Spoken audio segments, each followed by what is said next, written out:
Yo, what is up, guys? It is Nick, or the Notorious Fantasy, back again today with another fantasy football video. Now, in this video, we're going to be breaking down all of Sunday's games and talking about every single fantasy football implication, all the players, all the stats, and everything you guys need to know to help you guys out for Week 7 and beyond. Now, before we get into the video, I'd like to give you guys a word from my sponsor, Overlay DFS.com. They are great friends of mine. I play on the website every single week, and you guys should come join me, play the role now. Are you tired of having to pick the perfect player at every single position in order to win on salary cap DFS? Are you tired of having your salary cap lineup out of the running to win that money in the first 5 minutes of the games? Does playing salary cap DFS feel like a job and not even a game? Want a fantasy game where pros with 150 lineups and computer-generated programs can't dominate? OverlayDFS.com has a new revolutionary start-sit game for fantasy sports. They're the home of the single-entry GPP. How do you play? Like I said, it's a simple start-sit format. You make 12 start-sit decisions from the 30-plus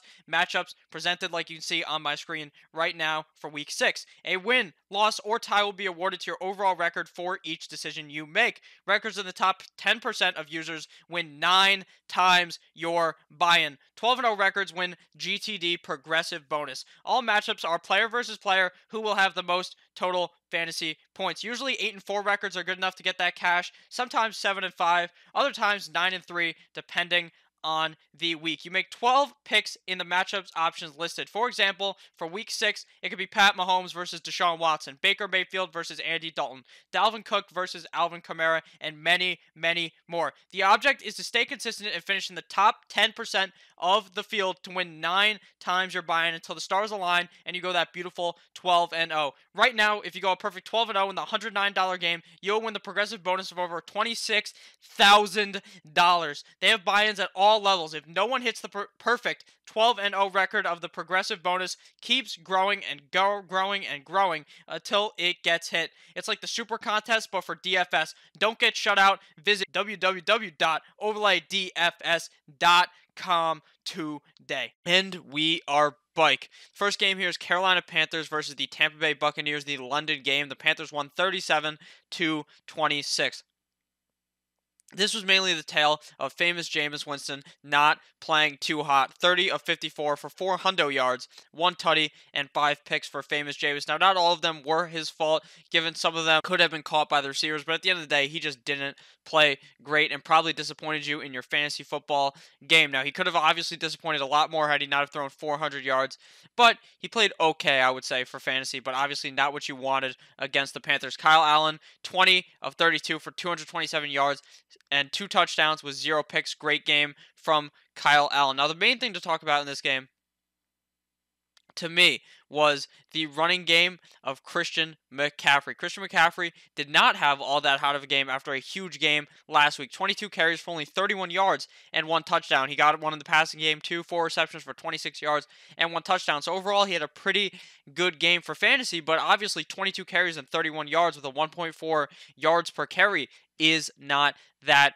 good. Now in the passing game, DJ Moore had quite the good game for the Panthers. 7 for 73 with 0 touchdown. Curtis Samuel 4 for 70 and 1 touchdown. So they both had pretty decent games there for Carolina. Now on the other side of the ball, we had the Tampa Bay Buccaneers. Now Chris Godwin had quite a good game. 10 for 151, no touchdowns. 9 for 96, no touchdowns for Mike Evans. So those two had a good game. Obviously OJ Howard 2 for 35 was not all that good because Cameron Brate, the other tight end, ended up scoring the touchdown for Tampa Bay. Now, the biggest breakdown from this game is that Jameis is just going to be inconsistent all year. Last week, he played pretty good. This week, he played so-so for fantasy. You're hopping on a crazy train, all aboard the fucking crazy train, because this is going to be crazy. Every week you start Jameis, he's either going to disappoint or blow your opponent out of the water. This week was, I guess, in the middle, which typically doesn't happen, but it is going to be hard to figure out which games to start him, because even in an ideal matchup against the Panthers, he still had a very so-so game. Next game here is the Seattle Seahawks versus the Cleveland Browns, and the Seahawks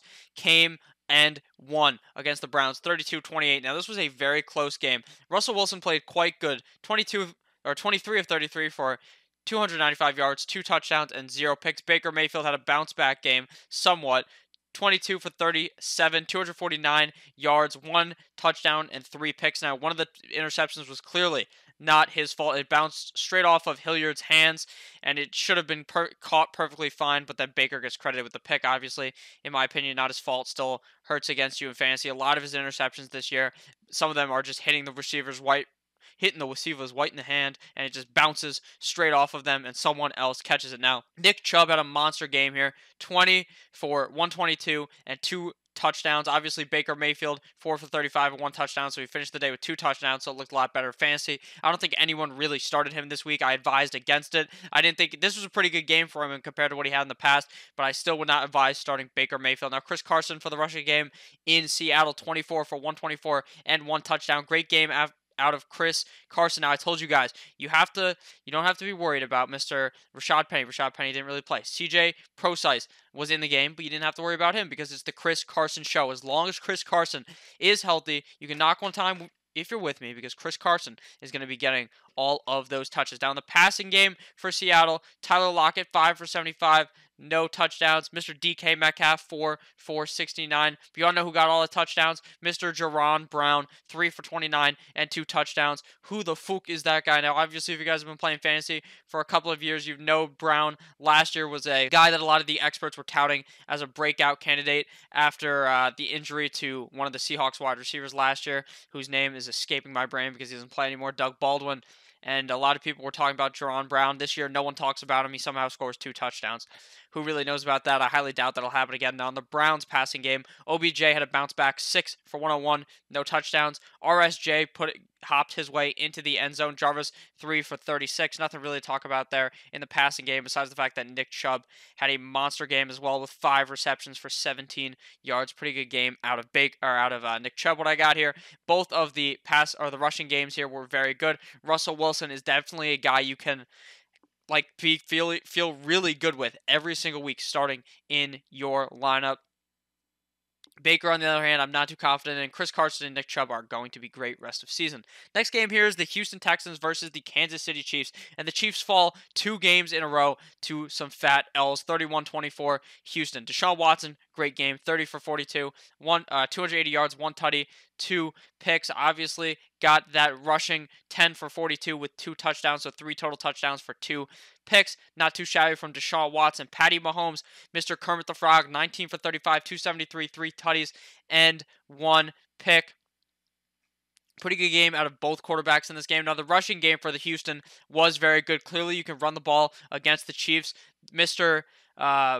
Whatever his name is, the Colts head coach, who is escaping my mind right now. He discovered the blueprint, and every team's going to copy this. The way to beat the Chiefs is by running the ball, and that is what Houston did. 26 carries for Mr. Carlos Hyde, 116 yards, and 1 touchdown. Great game out of Carlos Hyde. Duke Johnson, 5 for 34. Got that touchdown in the pass game, though. 2 for 20 and 1 tutty. Mr. DeAndre Hopkins has still disappointing. 9 for 55. Obviously, in our PPR league, he was okay, but he is not playing up to expectations. Will Fuller, 5 for 44, had a down game this week in comparison to last week, which I somewhat saw coming. Can't buy super heavy into what happened the week before, but obviously a lot of people were due to the fact that he played so shit the first couple of games. In week 5, he played great. Now, LaShawn McCoy, 8 for 44, no touchdowns. Damian Williams, 1 for 6. Tyreek Hill had a monster game, 5 for 80, and 2 touchdowns. This game was ultimately decided by the fact that there was a terrible call that screwed over Pat Mahomes. Pat Mahomes threw one of his interception was basically what happened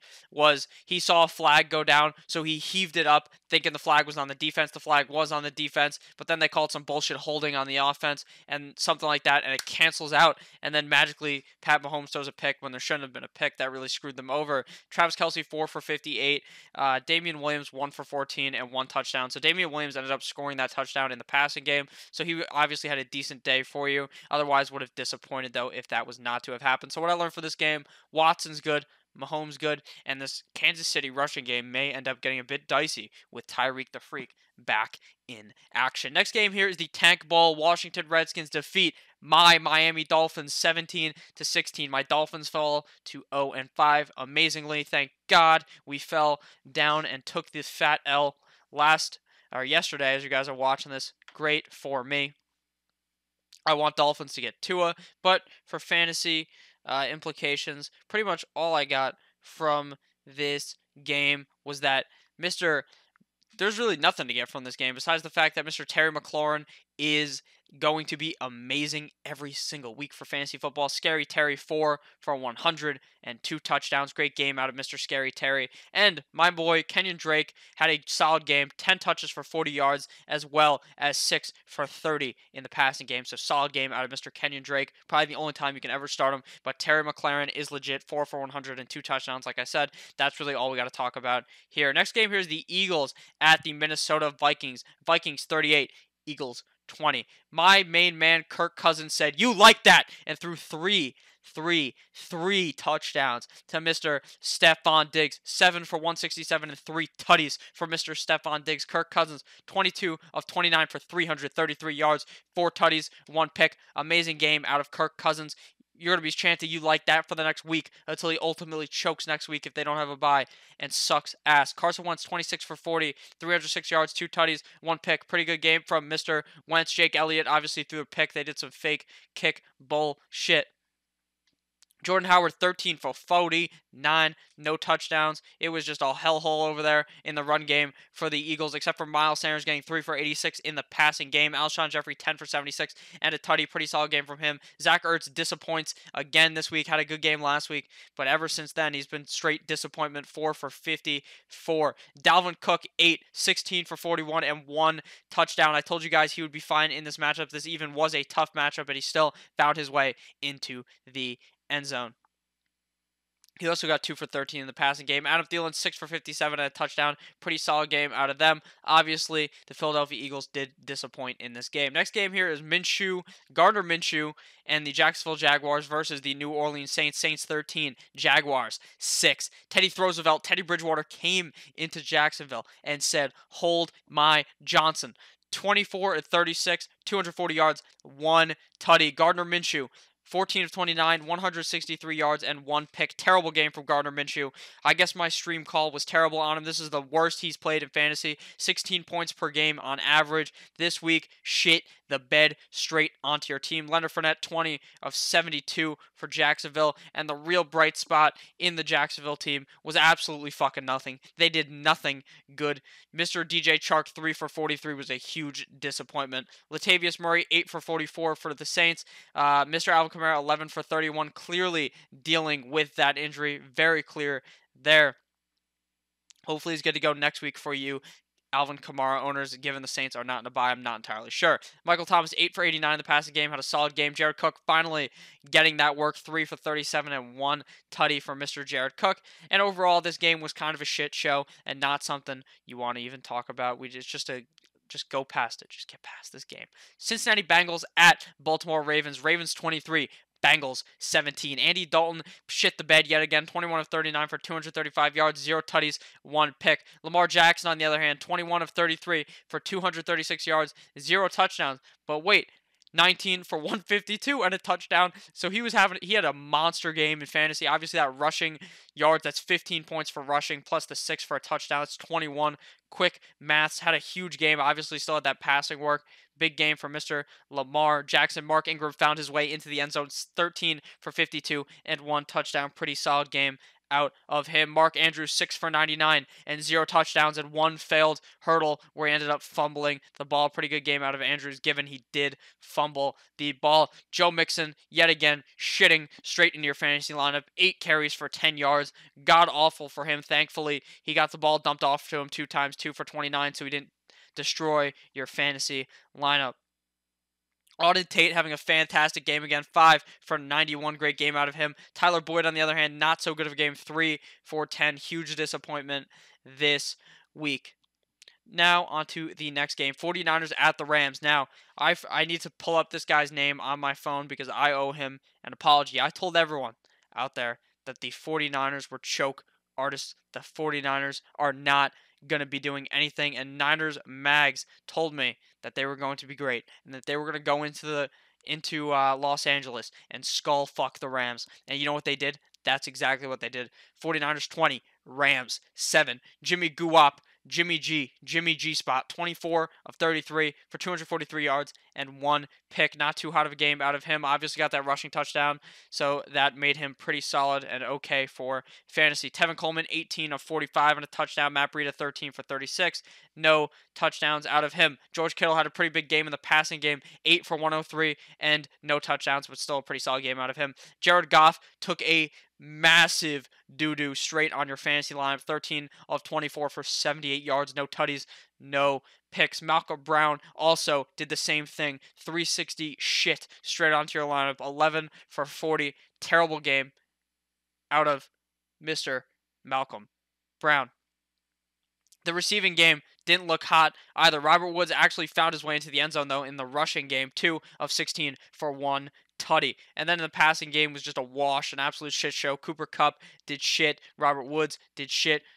Cooks did shit. It was just not the ideal game for the Rams receivers. Next game here is the Falcons at the Arizona Cardinals, which was actually a pretty good game. Cardinals 34, Falcons 33. The Falcons just seem to not be able to catch a break. Matt Ryan still with a phenomenal game, 30 for 36, 356, and 4 touchdowns. Now they ended up losing due to the fact that Matt Bryant, that old man, could not kick a field goal. Devontae Freeman, 19 for 88, no touchdowns. Pretty okay game from him. David Johnson, 12 for 34 and 1 touchdown in the rushing game, as well as a passing touchdown, 6 for 68 and a touchdown. You could clearly tell that he was probably dealing with an injury because they were running the ball. Chase Edmonds was out there a lot, but at the end of the day, David Johnson still had a phenomenal game. Larry Fitz, 6 for 69, no touchdowns. Pretty consistent game out of him. Obviously didn't get over 100 yards, but still played A-OK. Austin Hooper, 8 for 117 and 1 touchdown. Great game out of Hooper. The past couple of games have been great for him. Devontae Freeman, 3 receptions for 30 yards and 2 touchdowns. So he ended up having 2 total touchdowns, over 100 yards on the day. Great game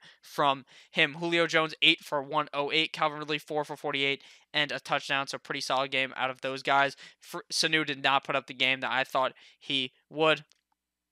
Kyler Murray looked pretty good, 27 to 37, 340 yards, and 3 touchdowns. Obviously got that rushing opportunity, 11 for 32. Obviously didn't have that huge rushing ability that I thought he had. Sorry for my chair squeaking there, but overall a pretty interesting game. Here we have another game that was absolutely god-awful, just like the Saints and Jaguars game. Tennessee Titans 0, Denver Broncos 16. Is Marcus Mariota done with the Tennessee Titans? Mr. Ryan Tannehill comes in relief, 13 of 16 for 144 yards and 1 pick. Marcus Mariota, 7 of 18 and 2 picks, not looking too hot. Mr. Joe Flacco looked somewhat elite in this game, but not really. 117 yards and 1 pick, but that was enough to eat the W, like his name was famous. Jameis, the Philip Lindsay, 15 of 70 for 1 touchdown. Pretty solid game out of him. Rolls-Royce Freeman, 11 for 34, as well as getting that work in the passing game, 5 for 42. Mr. Philip Lindsay with only 2 receptions in this game. Pretty reverse considering Lindsay is the pass-catching back on the team. Derrick Henry, 15 for 28. Not a good game for him, but not a good game for anyone on this Titans team. Nothing to really talk about there except for the fact that it is a factory of sadness in Tennessee. Next game here is the Cowboys versus the Jets, and this looked like a battle of the ages right here. 24 of 22. Mono Boy Sam, 22 of 32 for 338 yards, 2 tutties, and 1 pick. Great game out of the Mono Man himself. Dak Prescott, 277 for 0 touchdowns and 0 interceptions. Dak shit the bed when it was most important. The play calling did not look that hot. Zeke, 28 for 105 and 1 touchdown. The rest of the game was quite the wash. Amari Cooper ended up getting hurt late into the game. Who knows if he'll be good to go for Week 7. Jason Witten, 5 for 57. Mr. Gallup, 4 for 48. Le'Veon Bell in the rushing game, 14 for 50 and 1 touchdown. Solid game out of him. Robbie Anderson caught an absolute bomb, 5 for 125 and 1 touchdown. A 92-yard bombski, the longest touchdown ever in Jets history.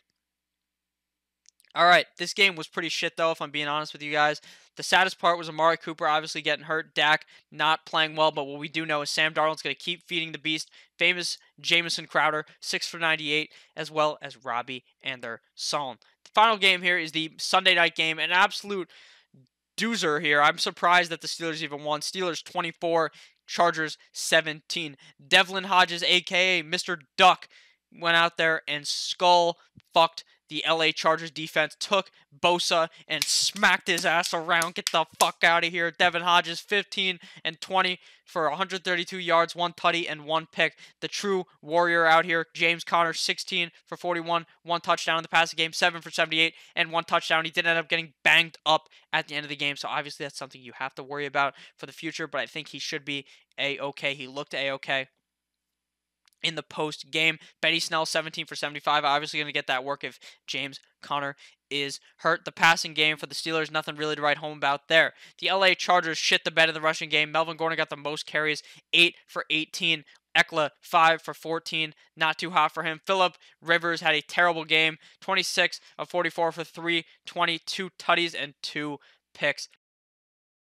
True warrior here was Hunter Henry, 8 for 102 touchdowns. Now, these 2 touchdowns came late in the game just to fuck your boy Notorious Fantasy, a.k.a. me, right in the ass. Hunter Henry did nothing all game, was looking great for me, and then Hunter Henry said, fuck you, Nick, and just shoved 2 touchdowns straight down my throat to likely inject the L straight into my veins. Mike Williams, 5 for 72, ended up getting banged up at the end of the game. Keenan Allen, only 2 for 33. So thank you guys all for watching this video. If you enjoyed, you had fun, you had a great time, click that subscribe button. If you hated the video, go ahead, click the dislike button. It's all good with me. I hope you guys have a great rest of your Monday. There may be a waiver wire video coming later today, or maybe it's coming on Tuesday. Who really knows? Have a great rest of your day. I love you all deep down in my heart. Goodbye, guys. Also, check out overlaydfs.com. Goodbye.